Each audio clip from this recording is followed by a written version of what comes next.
ઉચ્છલ તાલુકામાં જિલ્લા નોડલ અને જિલ્લા પ્રાથમિક શિક્ષણ અધિકારી ડોક્ટર વર્ષા વસાવાની આગેવાની હેઠળ સાઇન કેમ્પેન દ્વારા મતદાર જાગૃતિ અભિયાન શરૂ કરાયું. સ્થાનિક સ્વરાજની ચૂંટણી અંતર્ગત તાપી જિલ્લાના શિક્ષકોએ કલાત્મક રંગોળીઓ કંડારી મતદારોને જાગૃત કર્યા.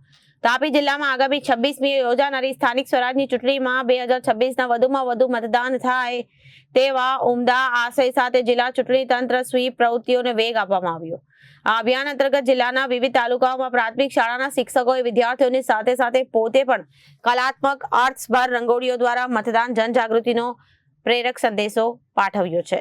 આ મતદાર જાગૃતિ અભિયાનમાં જિલ્લાના નોડલ જિલ્લાના પ્રાથમિક શિક્ષણ અધિકારી તાલુકા વિકાસ અધિકારી દિવ્યેશભાઈ વસાવા, તાલુકા શિક્ષણ અધિકારી BRC તથા ઉચ્છલ તાલુકામાં શિક્ષણ વિભાગ દ્વારા ઉચ્છલ તાલુકાના મંગળવાડી હાટ બજાર અને સાર્વજનિક હાઈસ્કૂલમાં ઉચ્છલના મેઇન ગેટ પર મતદાર જાગૃતિ અભિયાન અંતર્ગત એક અલગ જ અંદાજમાં સાઇન કેમ્પેન દ્વારા લોકોમાં જાગૃતિ આવે તે માટે હાટ બજાર અને શહેર સ્થળોએ અપીલ કરી મતદાન માટે આવાહન કરવામાં આવ્યું. આ કાર્યક્રમમાં સૌથી આકર્ષણનું કેન્દ્ર બન્યું એક 98 વર્ષના જેઠા કાકા.